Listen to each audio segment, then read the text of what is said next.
Hi YouTube, and today I have a Tiny Epic unboxing for you. Game of Thrones has arrived. Come and join me.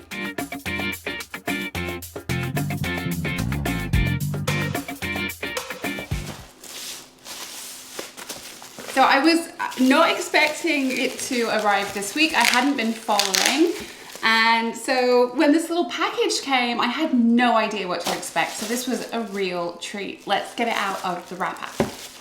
So I backed all in on the Kickstarter, which means I get the Tiny Epic Game of Thrones base game, Ice and Fire expansion, which is the cooperative mode against the White Walkers in the north, and the Heroes pack, which is alternate characters to play with each house. Gives a little bit more variety, and you know, you're going to have different player powers, different miniatures to play with. And I believe that these two will not be going into retail, so I'm really excited. Let's have a look.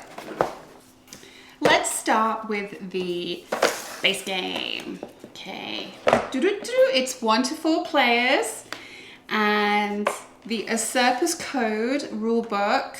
I've already read through this. They have a nice PDF online for those of you who like to download, but I found it to be really straightforward, to be honest, once you get it out there.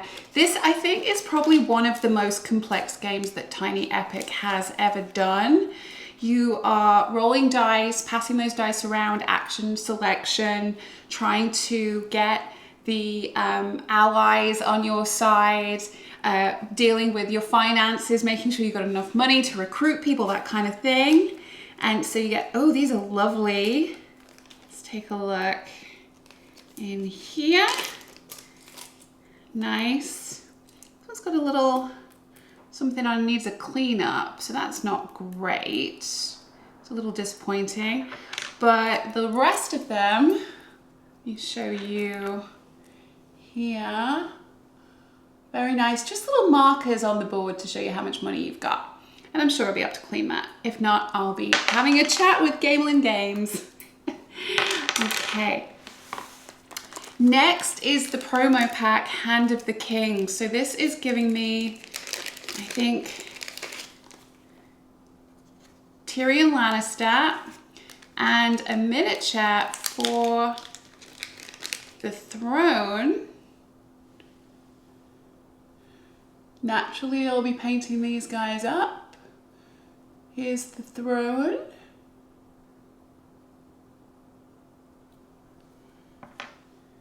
And Tyrion.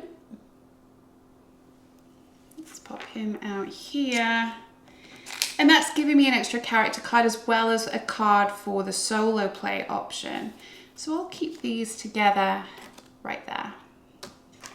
And then, whoa!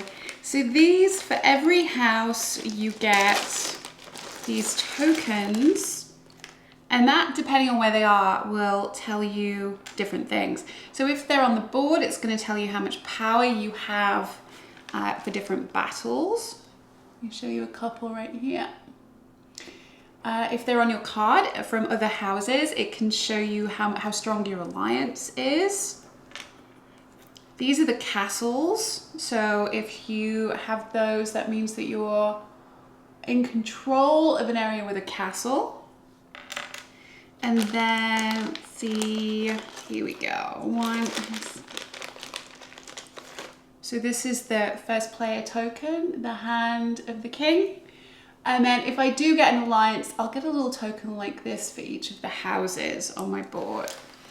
These are beautiful wooden, screen printed, I think, components. Wonderful. Next, all of the different minis. So what I'm planning to do, because I will say it's hard to tell, I think, on the board, hard to remember who's who. I think I'm going to paint them to match the color of their houses, at least the base of the miniature, because just taking a look, it's honestly hard to remember who is who. I think that might be Eddard Stark. I'm not sure, but there's a lot of people to remember, and it's not necessarily going to be all that easy. I think that's the Tyrell lady. I loved her. Yeah, so lots of great miniatures, but it's an immediate paint job. Shouldn't take me too long. Then, of course, the dice. Let's see how these feel. Oh, those are nice. Yeah, pretty good. So you're rolling these every turn, and then you'll choose one for yourself to keep hold of when it's your turn, and these are the different actions marked on the dice. I think that's an event, a recruit, sale action, maybe some intrigue, something like that. We'll see when we play. Speaking of which, oh, these are nice cards. So this is actually showing the different actions that I can take. So those symbols are going to be matching what's on the dice. And then depending on the mode of the game, you will choose different sides. So this is the solo side, you can see here. The solo game, you're actually playing against sort of an automa opponent. It's not the same as when we play the co-op with ice and fire and you play solo. So here is showing the different rounds. There'll be a tracker for the rounds across the top.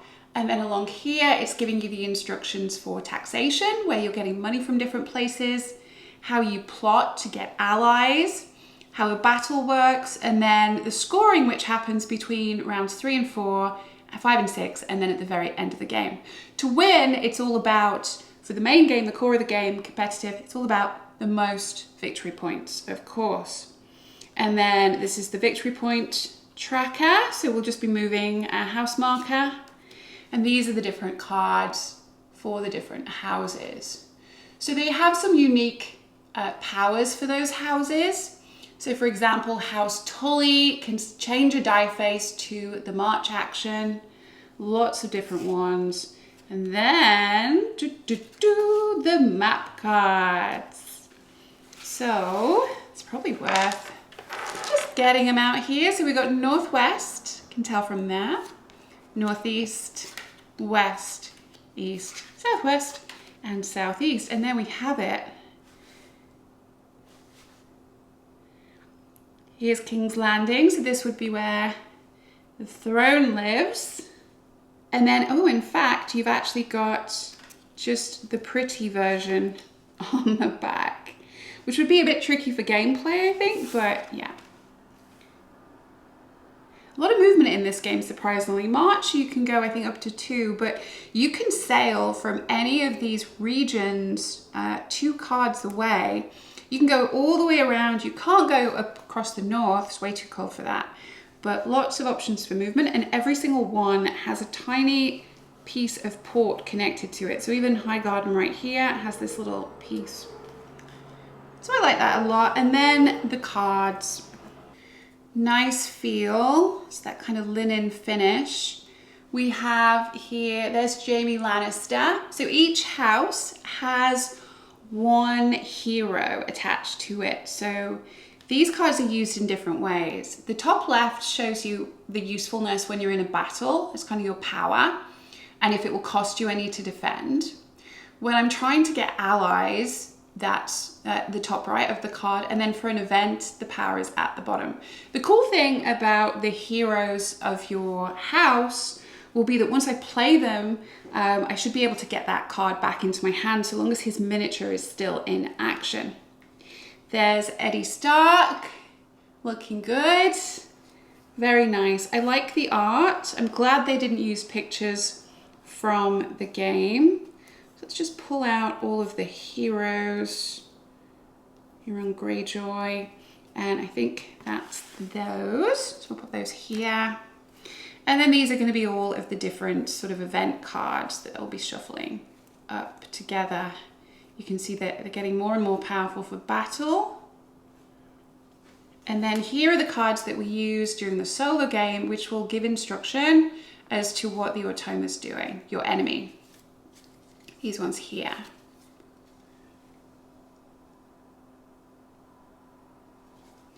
And that's everything for the main game, so that's pretty exciting. Next, let's have a look at the Heroes pack. So this is a much lighter box. I'm wondering if it's going to fit inside the main box. Very nice. So you just get the extra 6 miniatures and additional cards to choose from. Nice and simple. Oh, it's actually 7 miniatures. Little tiny folks. But again, just a little more variety, which is pretty cool. And I spy somewhere in the bottom, so do watch out when you pull this. There's a little very, very tiny expansion overview and setup instruction card, and also tells you how to include it in the solo option of the game. I think that you just swap out for your other heroes. You can mix and match and choose as you want. Nice and simple. And this is cool, Ice and Fire. Now, if you haven't watched all of the episodes, I think there's more spoilers in this expansion than the rest of the game, is what I've been told. So this is coming with some nice ice tokens. So you're gonna have some tokens up north. There's actually a wall that we're gonna build. So let's have a little peek at that. Let's get these guys out. One, it's just gonna slot together like this. And then voila, the wall. So that's not very appealing. But then of course you've got your little, the ice walkers. So they've got cold walkers. I forget what they were called. Oh, and they've got really cute little zombie faces on them. You can see that. Little unhappy guy. So some additional houses. I see some dragons. There's the ice dragon. And I guess these are the eggs. That's cool. Here we've got some more miniatures. So I think we end up with Daenerys, the Ice King, and Jon Snow. All in need of some paint jobs so you can tell them apart. We get an extra one of these because I think this adds an extra player option. It does come with some additional houses, I believe. And then another coin, which is great because that will replace the one that's kind of damaged. Then again, some more cards. Now, somewhere in here, we should get a little peek at the north. The White Walkers pool. The Ally pool. It's nice artwork. The Terror pool. Oh boy. Taxing, plotting, battling, and scoring. Pretty much the same. Here's the Night King. And northeast of the wall, northwest of the wall. So it's adding this additional region to the map that we can't get past until the Night King comes on down here to attack us the first time. Then we've got the Night's Watch, House Targaryen, and an updated action card because this time you're going to be evoking Terra. There's a little reminder down here after the end of each action. That's the solo version and that's the co-op. Night's Watch and Targaryen. Then here you'll see the Rangers reports. That's what tells you how to move around the Ice King and his troops. There's a few different cards for each round. So I think that's pretty much it, honestly. I won't pull those out, but suffice to say, I am very excited. I will try and have a few playthroughs this week and then get a video out for you. I hope that everyone else is getting excited about their deliveries coming. I'm sure that this is one where it will take a few playthroughs to get the rules right. I think I'm just gonna try for the core game solo first before I get into Ice and Fire, but I'm really happy I've got it. I think they've done a good job. We'll see.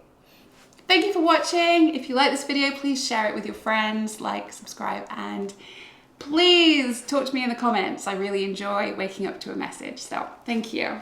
Bye.